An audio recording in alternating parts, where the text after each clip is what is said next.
오늘 하나님께서 우리에게 주신 마태복음 말씀 마태복음 27장 45절부터 54절까지 말씀입니다. 마태복음 27장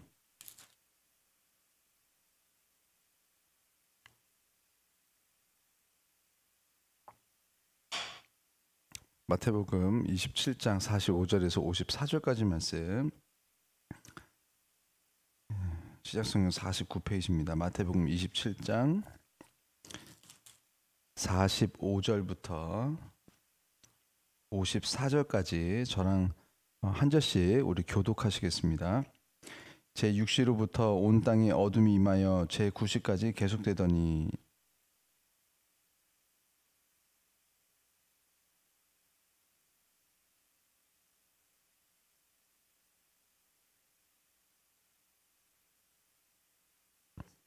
거기 섰던 자 중 어떤 이들이 듣고 이르되 이 사람이 엘리야를 부른다 하고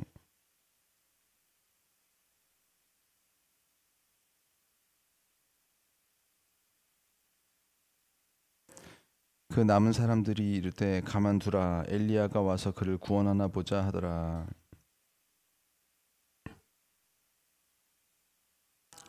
이에 성소 휘장이 위로부터 아래까지 찢어져 둘이 되고 땅이 진동하며 바위가 터지고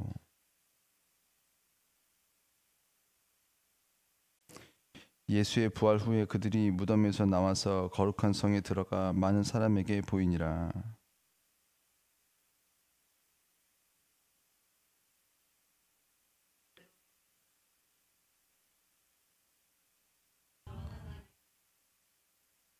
아멘. 오늘은 예수님께서 이제 돌아가신 성금요일입니다. 역사 기록은 오후 3시쯤 이제 돌아가신 것으로 기록을 합니다. 그래서 할 수만 있다면 좀 오늘 금식을 하실 수 있는 데까지 해보시고, 이걸 뭐 율법적으로 할 건 아니에요. 그래서 건강이 허락하시는 분들만 하시고, 또 이제 건강은 허락하는데 또 금식을 하면 사람이 또 예민해지잖아요. 그래서 혹시 금식을 해가지고 오히려 좀 성령의 열매가 나타나는 것보다 이렇게 뭐 사단의 열매가 나타나고 예민해져서 싸우고 이런 분들이 있다면 드시는 게 나아요. 잘 드시고 그냥 성령의 열매로만 살 수 있는 그런 하루가 좀 되도록 그 안에서 금식하시면 됩니다. 그리고 지금 우리 이제 시간은 전 세계가 지금 이제 시간을 밤 12시에 이렇게 맞춰서 시작을 하지만 유대력에 따르면은 시간 계산하는 법이 좀 달라요. 그래서 몇 시, 몇 시, 몇 시 하는 게 보통 6시간을 이제 더 하면 돼요. 제 3시라고 하면 오전 9시, 6시라고 하면 오후 12시 뭐 이렇게 생각을 하시면 되는데 또 유대인들이 하루를 계산하는 법은 또 지금이랑 달랐어요. 그래서 해가 있는 동안이었어요. 그래서 해가 졌다. 그날에 해가 졌어요. 그러면 해가 지는 순간부터는요. 다음 날이 시작이 된 거예요. 그래서 보통 오후 6시나 오후 7시쯤 이 이제 새로운 하루가 시작이 된 거예요. 그래서 하루에서 하루를 어떻게 보냐면 해가 지는 우리가 지금 생각하는 오후 6시나 7시쯤부터 그 다음날 오후 6시, 7시까지가 하루인 거예요. 그래서 성경에 보면은 뭔가 날짜 계산이 안 맞을 때가 있어요. 우리가 생각하는 거랑 아닌데 싶은데 맞는 이유는 날짜 계산법이 우리랑 그 당시 이제 유대가 달랐기 때문입니다. 그래서 이제 많은 교회들이 또 하루를 금식하게 하는 경우 또 오후 7시나 6시부터 그 다음날 오후 6시나 7시까지 뭐 금식을 하면 좋습니다. 이렇게 하는 경우도 있어요. 근데 이 모든 게 사실은 뭐 율법적으로 할 건 아니고요. 금식을 위한 금식도 하면 안 되고 우리가 예수님의 그 고난에 동참하려는 어떤 그런 마음으로 우리가 금식하는 것이 뭐 그것이 중요한 거지. 어떤 시간에나 어떤 꼭 끼니 수나 뭐 이렇게 정확하게 뭐 맞춰서 해서 그러니까 여기에 매이면 이제 진짜 이제 그것이 어떻게 보면 율법은 아니지만 율법적인 어떤 그런 것이 되죠. 그래서 하실 수 있는 만큼 혹시 금식을 해보시면 좋겠다.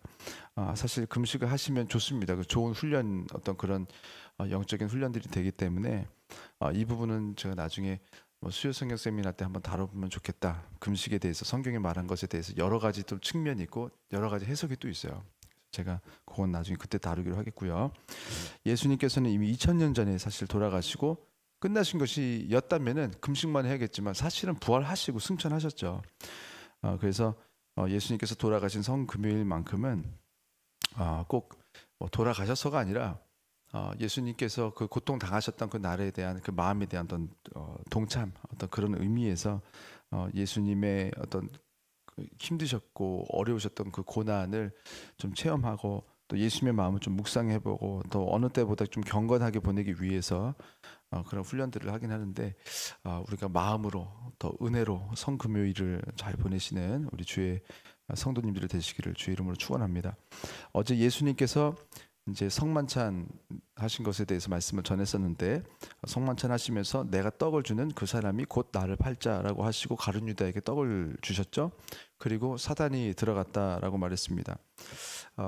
그 부분에 대한 해석은 오늘 또 따로 하지는 않겠고요. 어제 말씀드렸기 때문에 예수님께서 사단 들어가게 한 게 아니다. 이건 좀 기억을 분명하게 하시면 좋겠습니다. 사단이 들어가기 전에 이미 가룟 유다는 예수님을 팔기로 결정했고 돈 다 받았고 그런 상황이었고, 베드로에게는 닭이 3번 울기 전에 네가 나를 3번 부인할 것이다. deny, 나를 모른다고 할 것이다 라고 말씀하셔요. 그러니까 베드로는 깜짝 놀라죠. 절대 그런 일이 없을 거라고 말을 해요. 결국 이제 이후에 이제 유다는 예수님을 잡는 무리들을 데리고 와요. 그래서 제자들은 모두 도망을 갔고 예수님은 잡혀가고 대제사장의 집들에서 신문을 받습니다. 이것부터 문제예요.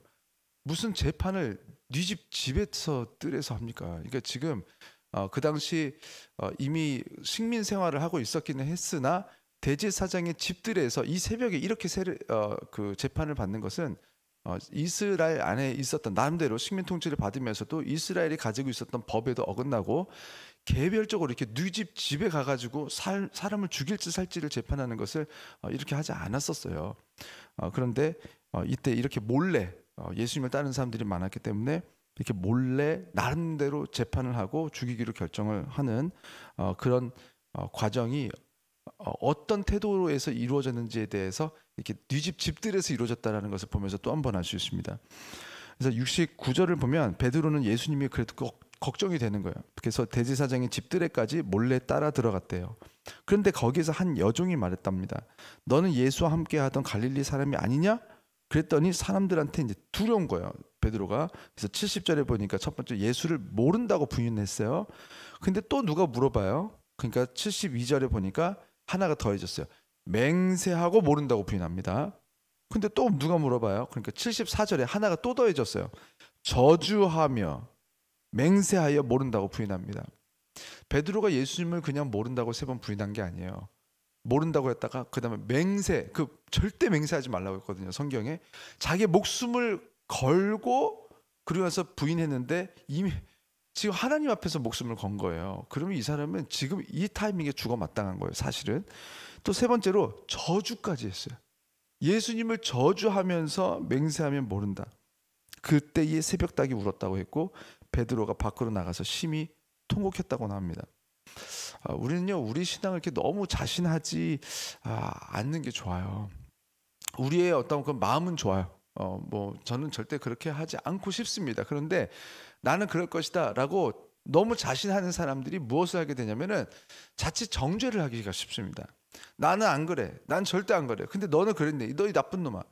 우리가 이렇게 정죄하는 것은 내가 얼마나 약한지, 얼마나 실수할 가능성이 많은 사람인지에 대한 어떤 그런 성경이 하나님이 말씀하시는 가능성에 대해서 나는 동참하지 않고 있는 거예요. 그래서 우리는 언제든지 넘어질 수도 있다라는 것을 가지신다면 누군가 죄를 지었을 때에 그 죄를 짓지 않도록 우리가 사랑하는 마음으로 책망을 해야겠죠. 근데 그 태도가 나는 안 하는데 너는 왜 그래? 이렇게 나가면 안 됩니다. 우리 모두 넘어질 수 있다. 너 넘어졌지? 나도 예전에 넘어진 적이 있어. 아니면 앞으로는 또 나도 그렇게 넘어질 수 있는 거야. 그러니 회개하고 돌이키자. 이런 태도로 누군가를 일으키는 사람이 되는 것은 이렇게 너무 자신의 신앙에 대해서 한편으로 이렇게 딱 확신을 해버리지 않는 사람이 하는 것입니다. 그래서 베드로도 사실 얼마나 자신했겠어요. 지금 이제 마테마가 누가 요한복음에서 예수님이 잡히시는 그날 밤에 대한 기록들에서 가장 중요하다는 것들만 이렇게 적었거든요. 근데 다른 곳에서는 예수님이 잡히시던 그 순간에 베드로가 그냥 잡힌 것이 아니라 그냥 예수님을 내어드린 것이 아니라 예수님을 보호하겠다고 칼 들고 몽둥이 들고 온 사람들 앞에서 베드로 혼자 막 칼 들고 막 싸워요. 그러다가 이제 제사장의 종의 귀를 칼로 쳐서 떨어뜨렸다고 합니다. 보고 이렇게 귀만 이렇게 쏙 자른 게 아니잖아요. 진짜 죽이기 위해서 휘둘렀는데 피했는데 귀만 잘라줬겠죠. 심지어 얼굴 쪽을 막 휘둘렸으니 베드로는 진짜 죽이려는 마음으로, 사실은요 베드로는요 그 앞에서 칼 들고 휘두르는 건 이길 수 있을 거라고 생각해서 휘두른 게 아니에요. 이 사람은 그냥 어부였어요. 그냥 어부. 평생에 싸움할 줄 몰라요. 근데 지금 찾아온 사람들은요 군병들과 지금 싸움을 하던 사람들이 왔단 말이에요. 베드로는 지금 목숨을 건 거예요. 나는 그 자리에서 죽는다. 예수님이 지금 옆에 계시니까 나는 죽는다 하고 달려든 거거든요. 그런데 예수님께서 오히려 그러시죠. 사단아 내 뒤로 물러가라. 하나님의 뜻이 이루어져야 되는데 나는 지금 잡혀서 죽어야 된다고 말을 했는데 안 된다는 거예요. 자신의 착함이 하나님의 결정보다 지금 앞서는 순간 뭐라고 말씀하시냐면, 나를 위해서 사랑한, 얼마나 사실 서운했을까요 베드로가? 와, 나는 진짜 자기를 위해서 막 지금 목숨 걸고 나 죽겠다고 싸우고 있는데 나보러 사단아 내 뒤로 물러가라. 사실 감정에 휘둘리는 사람들은요, 감정이 지배하는 사람들, 감정이 앞서는 사람들은요 이렇게 신앙생활 하면서도요 정말 하나님 나라를 위해서 살만다고 하면서도 하나님 때문에 서운한 순간이 와요. 어떻게 나한테 이럴 수가 있나? 내가 이렇게 주를 위해서 이제까지 열심히 살았고 우리 집안이 대대손손 교회에서 막 헌금도 하고 봉사도 많이 했는데 우리 집안이 이러면 안 되지. 뭐 이런 마음이 들고 하나님한테 서운하고 뭐 이런 마음이 들 수가 있어요. 그런데 우리가 감정의 지배를 받으면 안 되고 항상 마음이 하나님의 마음이 지배하는, 그 하나님의 마음이 기준이 되는 그런 인생을 살지 않으면은 이렇게 잘해보겠다고 하나님의 마음을 꺾는 사람이 됩니다. 그래서 하나님의 뜻이 이루어지도록 못하는, 이루어지지 않도록 막는 사람이 돼요. 그것이 사단의 일이다. 그래서 우리의 착함이 하나님의 착함을 앞서면 안 됩니다. 하나님께서 이렇게 해라 저렇게 하지 마라, 저런 친구를 사귀지 마라 그러면 사귀지 마야 되는데, 내가 하나님보다 더 착해서 저 사람도 친구가 필요한데 저 사람도 외로운데 하면서 분명히 사귀지 말라고 한 사람들을 그냥 옆에 두고 더 친절하게 하고 저 사람도 구원받아야지 하면서 막 나가요. 그래서 그 사람이 결국에 구원받지 못하는 사람이 되는데, 정말 그 사람을 우리보다 훨씬 더 사랑하시는 하나님의 마음을 먼저 우리가 신뢰한다면, 때로는 우리가 다 이해가 되지 않더라도 예수님께서 뒤로 가 그럼 좀 뒤로 가고 앞으로 서 그럼 앞으로 설 줄 아는, 우리가 항상 나보다 하나님이 옳다, 이것이 되게 하셔도 그것이 되어야 되는 것이고 안 돼야 되면 안 되는 것이 옳다. 하나님의 뜻이 가장 선하고 하나님의 뜻이 가장 옳다. 우리가 그런 하나님의 말씀에 대한, 하나님의 마음에 대한 완전한 신뢰를 가지고 우리 신앙생활하는 우리 모두 성도님들과 제가 되기를 주 이름으로 축원합니다. 자, 27장을 넘어가면요, 대제사장이 이제 새벽에 그렇게 이제 예수님을 죽이기로 결정하고, 그리고 예수님을 결국 스스로 못 죽여요. 총독 빌라도에게 넘겼다고 나옵니다. 그리고 다시 총독 빌라도는 로마에서 이제 생각 잘 보세요. 총독 빌라도는 로마에서 파송한 유대 지역의 총독이었어요. 빌라도가 예수님을 재판해서 죽일지 안 죽일지를 결정해야 되는 거예요. 사실 대제사장이 이렇게 거기서 재판을 했지만 사실은 아무런 능력이 없었습니다. 왜냐하면 지금 식민 지배를 받고 있었기 때문에 자기들의 그냥 의견일 뿐인 거예요. 결국 로마에서 파송한 유대 지역의 총독인 빌라도가 예수님을 최종적으로 결정해서 재판을 하고 사형하면 사형이고 무죄하면 무죄인 거예요. 그런데 지금 빌라도가 예수님을 계속 살펴보고 얘기를 듣는데 로마 법에 의하면 무죄인 거예요. 그래서 빌라도는 이 로마 법을 세운 황제의 명대로 순종하려면 예수님을 죽여서는 안 됐습니다. 그래서 죄를 찾지 못했다고 나와요, 성경에. 심지어 빌라도의 아내가 꿈을 꿨는데 예수님이 무죄한 사람이라는 거예요. 그래서 그 사람을 괴롭게 하지 말래요. 영어 성경에도 보니까 그래요. Don't have anything to do. 아무것도 그 사람과 뭐 하지 마라. With that innocent man, 이렇게 나와요. Innocent, 정말 순결한, 정결한, 아무런 문제가 없는 그 사람에게 don't have anything, 아무것도 하지 마 to do. 그 사람에게는 아무 짓도 하지 말라는 거예요. 정결한 사람이라니까. 그것을 꿈속에서 그래서 막 괴롭다겠다라는 거예요. 그거를 말을 해줬을 때도 빌라도가 뭔가 느낀 거예요. 그래서 지금 빌라도는요 분명하게 알았습니다. 로마의 법대로 예수님은 무죄다. 그런데 대제사장과 장로들이 데려온 수많은 무리들이 예수를 죽여달라고 막 죽여달라고 하니까 막 폭동이 일어나겠는 거예요. 그런데 이 사람이 총독이 말이 총독이지, 황제가 여기저기에 이제 지금 총독들을 세워서 이제 막 로마가 얼마나 많은 땅을 막 점령하고 식민 삼았습니까? 이스라엘만 삼은 게 아니에요. 총독들을 이렇게 보면서 이제 잘하나 못하나 볼 거 아니에요. 근데 막 폭동이 일어났어. 그러면 이제 이 사람의 위치가, 얘가 잘 못 다스리는구나, 이렇게 되는 거예요. 그래서 그 황제에게 잘 보이기 위해서, 폭동이 일어나지 않는 모습을 보이기 위해서 나름대로 자기는 이 사람이 무죄인 것을 나는 안다, 무죄다. 그러나 나는 너희들이 원한 대로 이 사람을 사형 판결을 해주겠다. 그러면서 나는 이 죽음과 무관하다고 손을 씻는 장면이 나와요. 자기가 손을 씻으면 그러면 진짜 이 무죄한 것입니까? 결국 그렇게 해서 예수님은 십자가 사형 판결을 해줘요. 대제사장이 한 게 아니에요. 이거는 빌라도가 했습니다. 그래서 우리는 사도신경에서 본디오 빌라도에게 고난을 받으사 십자가에 못 박혀 죽으시고 라고 하는 거예요. 요즘 잘 나가는 이단들 몇이 이 부분을 시비를 걸어요. 무슨 빌라도가 죽였냐는 거예요. 대제사장과 이 유대인들이 죽였지. 그래서 사도신경은 틀렸대요. 그래서 사도신경은 이거 하면 안 된다, 교회에서 쓰면 안 된다. 그래서 이단들이 그렇게 쓰는데 이거 진짜 잘 몰라서 그러는 거예요. 정확하게 말하면 대제사장들과 장로들이 예수님을 죽이기를 원한 거지, 죽일 수는 없었어요. 힘이 없었으니까. 죽이기를 원한 것과 죽인 것은 완전히 다릅니다. 빌라도는 말하겠죠. 하나님, 제 뜻이 아니에요. 사람들이 그것을 요청해서 해준 것 뿐이에요. 아니요. 빌라도는 그 사람들을 능히 이길 수 있었어요. 그리고 능히 이기고 있었습니다. 그 당시에도 이미. 그 사람들이 원했다고 해서 다 해주지 않았어요. 절대로. 그러나 빌라도는 모든 사람들을 이기고도 넘어갈 수 있는 힘을 가졌으나 하나를 더 가지기를 원했던 거예요. 그것이 무엇이냐면은 유대 사람들의 인기와 지지와 유대 지역을 평안하게 잘 다스렸다는 자신에 대한 로마 황제의 평가를 더 가지기를 원했어요. 큰 문제가 없게 하기 위해서 작은 문제를 오히려 일으킨 거예요. 큰 문제를 덮기 위해서 작은 문제를 일으키고, 큰 죄를 덮게 하기 위해서 작은 죄를 지은 거예요. 우리도 그렇죠.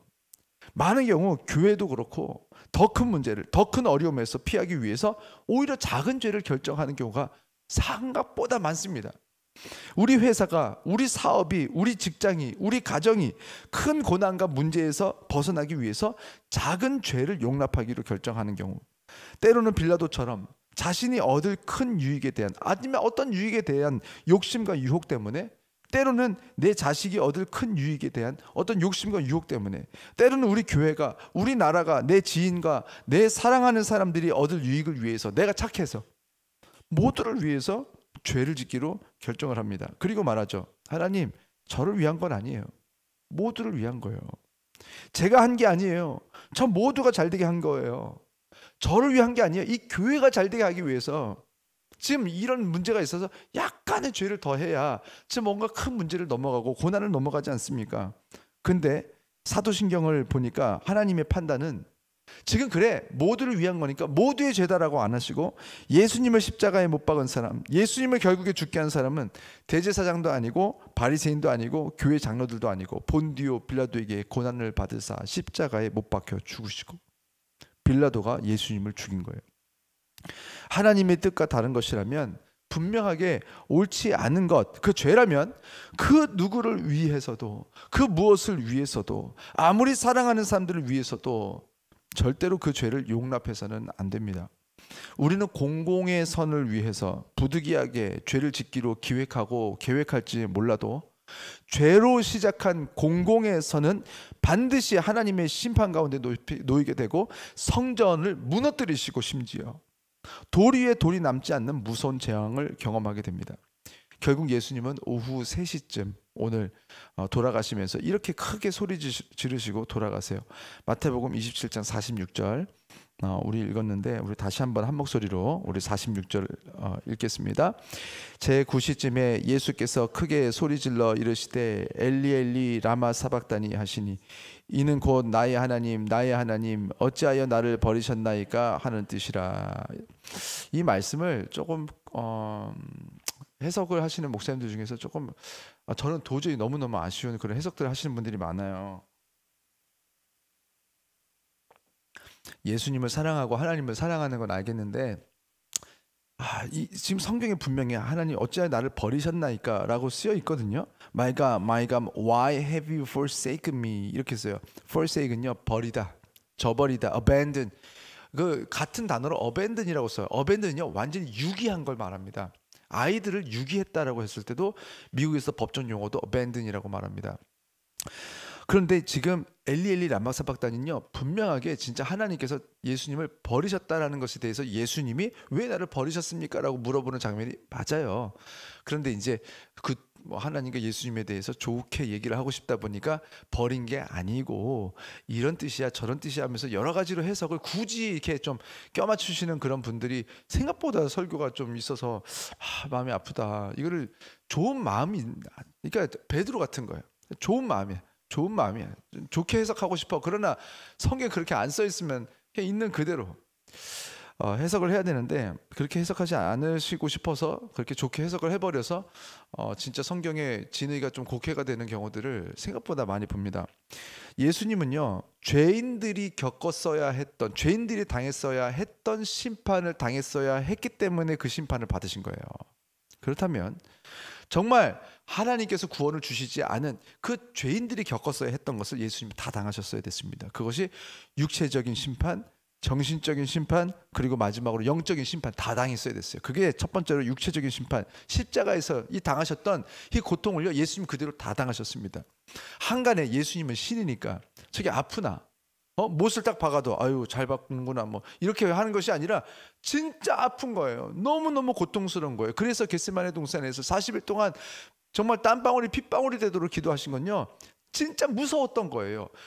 이런 인간이 겪을 그 두려움을 그대로 다 당하셔야 심판이에요. 그래서 인간이 느낄 수 있는 모든 종류의 그 고통을 다 당하셨어요. 그래서 너무너무 무서운 거예요. 육체적으로, 정신적으로, 영적으로 다 무서우니까 이 잔을 할 수만 있거든요. 나에게서 옮겨달라고 구하신 거, 그 진심이었어요. 왜냐하면 인간의 완전한 몸과 인간이 느낄 수 있는 정신적인 거 모든 것을 다 가지고 있었기 때문에 너무너무 무서움을 느껴야 되고 그 무서움 가운데 죽어야 심판이 되는 거예요. 그래서 예수님이 너무너무 무서워서 이 잔을 옮기실 수 있거든요. 옮겨 주옵소서 라는 거는 쇼가 아닙니다. 진짜 원했던 거예요. 그러나 내 뜻대로 마옵시고 아버지 뜻대로 없어서. 그래서 그 예수님의 기도가 우리의 기도가 되어야 되는 거예요. 무엇이든 구하세요. 새벽이든 뭐 언제든 하나님 이것도 해주세요. 저것도 해주세요. 가정이 모두 필요하면 이것도 해주세요. 저것도 해주세요. 그러나 항상 우리에게 필요한 것은 무엇이냐면 그러나 내 뜻대로 마옵시고 아버지 뜻대로 없어서. 물론 이것이 이제 기계적으로 꼭 성경 우리가 뭐 대표 기도할 때 꼭 마지막에 들어가야 되고 그런 건 아니에요. 그러나 항상 우리가 기도할 때는 우리 안에 베이스로 항상 이것이 내가 말한 대로 하나님께서 내 말에 순종할 필요가 있지 않다. 하나님께서 내 말에 순종해야 되시는 것이 아니라 내가 하나님 말씀에 순종한다. 구하라고 하셨으니까 구합니다. 그러나 가장 좋은 뜻은 아버지께 있습니다. 아버지, 이 뜻을 이루셔도 감사, 이루지 않으셔도 감사, 내 잔을 옮기셔도 감사, 옮기지 않으셔도 감사. 아버지 뜻이 가장 좋은 뜻입니다. 그래서 저는 할 수만 있으면은 어떤 기도할 때에 다 기도하고 항상 마지막에는 그러나 내 뜻대로 마옵시고 우리 뜻대로 마옵시고 아버지 뜻대로 이루어지길 원합니다. 예수 그리스도 이름으로 기도합니다 하면 참 좋습니다. 이거는 율법적으로 할 필요는 없어요. 그리고 정신적인 심판을 받으셨죠. 따르던 모든 제자들이 예수를 다 떠나는 그런 사회적인 고립을 경험하신 거예요. 인간이 고통을 느끼는, 특히 리더의 자리에 있던 사람들, 특히 사회적으로 리더의 자리에 있던 분들이 가장 많이 크게 힘들고 우울증이 확 와버리는 순간이 무엇이냐면은 나한테 그렇게 잘 보이고 싶어 해서 막 연락하고 해오던 내 밑에 있었던 부하 직원들, 누구 부장님, 과장님, 사장님, 회장님 최고인 것처럼 했는데 막상 딱 은퇴하고 나니까 맨날 연락할 것처럼 했잖아. 연락이 안 오는 거예요. 명절이 됐는데 다 찾아와. 하루 이틀은, 한 번, 두 번은. 그다음부터 아무도 안 와. 막 서운한 거예요. 뭐야, 진짜 내가 좋은 게 아니었어? 내가 진짜 좋은 줄 알았던 거예요. 근데 지나고 보니까 내가 너무 외로운 거예요. 그때 남자들이 확, 그래서 특히 은퇴하고 나서 여자분들보다 이제 남자분들이 이제 그런 부분에서 어떤 그런 정신적인 어떤 아픔들이 많이 온다고 이런 사회 어떤 과학에서는 말을 합니다. 그리고 마지막으로 영적인 심판을 당했어야 되는데 그것이 무엇이냐? 하나님 아버지와의 완전한 단절이었어요. 완전한 디스커넥션. 그래서 하나님의 완전한 유기, 버리심, 이것을 완전하게 이루신 순간이 이 십자가였습니다. 십자가에 보니까 육체적으로 완전한 고통과 정신적으로 다 떠났어. 나를 저주하면서 나를 버리네. 그 세 번째로는 하나님마저도 나를 버렸어. 지금 우리를 대신해서 죽으실 거면 이 세 가지가 완전히 다 당하셔야 되는 거예요. 그래서 완전한 그 버리심을 경험하셨고, 그래서 나중에 이 모든 것들, 우리가 당했을 때 했던 것들이 예수님을 통하여서 해결이 된 거예요. 무엇까지? 하나님과의 단절까지도 우리는 다 해결이 된 거예요. 이제는 하나님과 우리가 끊어지지 않습니다. 그래서 우리가 이쯤 되면은 이 십자가 앞에서 우리는 이제 요즘 사람들이 더 그런 것 같아요. 이렇게 설교를 하면은 이제 그 다음 스탑을 원합니다. 자, 이제 설교 끝나가니까 자, 이제 우리는 뭘 할까요, 목사님? 그래서 오늘 설교의 목적은 저만 이만하니 그래서 뭐 어쩌라는 겁니까? 보통 요거를 물어봅니다. 그래서 뭘 어쩌면 되는가? 그런데 우리가 예수님께서 우리에게 원하셨던 가장 큰 계명이 하나님을 사랑하고 이웃을 사랑하라는 이런 감정적인 것다라는 거 우리가 알 때에 그 감정 안에 우리가 동참하면요, 사실 다른 질문을 하게 됩니다. 여러분, 혹시라도 가족이 이렇게 죽으면 금방금방 이제 죽은 사람은 죽은 사람이고 뭐 이제 행정 처리 어떻게 해야 되나, 뭐 어떻게 되는 거, 뭐 여기저기 연락하고 이제 돌아가셨는데 뭐 어떻게 해야 되나요? 여기저기 해서 그냥 이렇게 안 돼요. 진짜 우리가 사랑하는 사람이 이렇게 돌아가시면요, 일단은요 그 고통에 사실은 우리가 한번 깊이 들어가서 같이 묵상을 하고 그 마음에 같이 동참을 해야 됩니다. 그래서 우리가 이렇게 예수님께서 죽으셨으니 우리를 위해서 죽으셨으니 이제 우리는 어떤 결정을 하고 어떻게 살 것인지도 중요하죠. 그래서 넥스트 스텝, 이제 무엇을 해야 되나. 하지만 사실 오늘만큼은 좀 그러지 않았으면 좋겠어요. 잠깐 멈춰서 오늘은 있는 그대로 예수님의 그 죽으심, 그 십자가에서의 그 고통과 아픔이 무엇이었는가, 그리고 예수님의 인생은 누구를 위한 것이었고 예수님의 말씀은 누구를 향한 것이었는지, 그리고 십자가 위에서 예수님은 어떤 생각을 하셨을지, 어떤 마음이셨을지, 그 예수님의 마음을 그냥 공감하고 떠올려보고 생각하고 좀 묵상하는 시간이 좀 필요하지 않겠는가. 그 죽음 자체로만, 죽음 다음에 이제 우리 가족은 무엇을 해야 되나 또 필요하죠. 그러나 정말 이렇게 최소한 마음으로 이제 가까운 가족들은요, 하나님께서 이 마음을 주시기를 예수님마저도 심지어 나사로가 죽었을 때 우셨다고 했어요. 누군가 같이 이 애도하는 이 시간들이 필요합니다. 그래서 정신적으로도 가족이 이렇게 돌아가시고 했을 때 우리가 온전히 더 잘 회복하기 위해서는 오히려 잘 애도하고 그 아픔을 잘 느끼고 또 잘 우는 것이 필요하다고 그래요. 하나님께서 사람을 이런 구조로 만드셨어요. 진짜 가족이면. 그래서 우리가 오늘 예수님께서 돌아가신 이 성금요일, 자, 예수님께서 돌아가셨으니 앞으로 이제 나는 무엇을 해야 될까 보다는 오늘 정도는 좀 충분히 예수님의 그런 아픔에 같이 동참하고 예수님의 죽음을 좀 애도하고 예수님의 그 죽음 안에 우리가 같이 들어가서 예수님의 그 마음과 아버지 하나님의 마음이 얼마나 아프셨을까. 내 자식이 아버지 왜 나를 버리셨어요? 라고 하고 죽는 내 아들을 바라보는 그 하나님 아버지의 마음은 좀 어땠을까? 얼마나 슬프셨을까? 얼마나 힘드셨을까? 그 하나님의 마음에 오늘 좀 동참하는, 그 애도하면서 오늘 하루를 좀 잘 그 마음을 같이 묵상하면서 보내는 하루가 되셔서 결국에 예수님과 하나님을 더 사랑하는 그 마음에 동참하는 주의 자녀들이 되시기를 주의 이름으로 축원합니다. 제가 기도하겠습니다.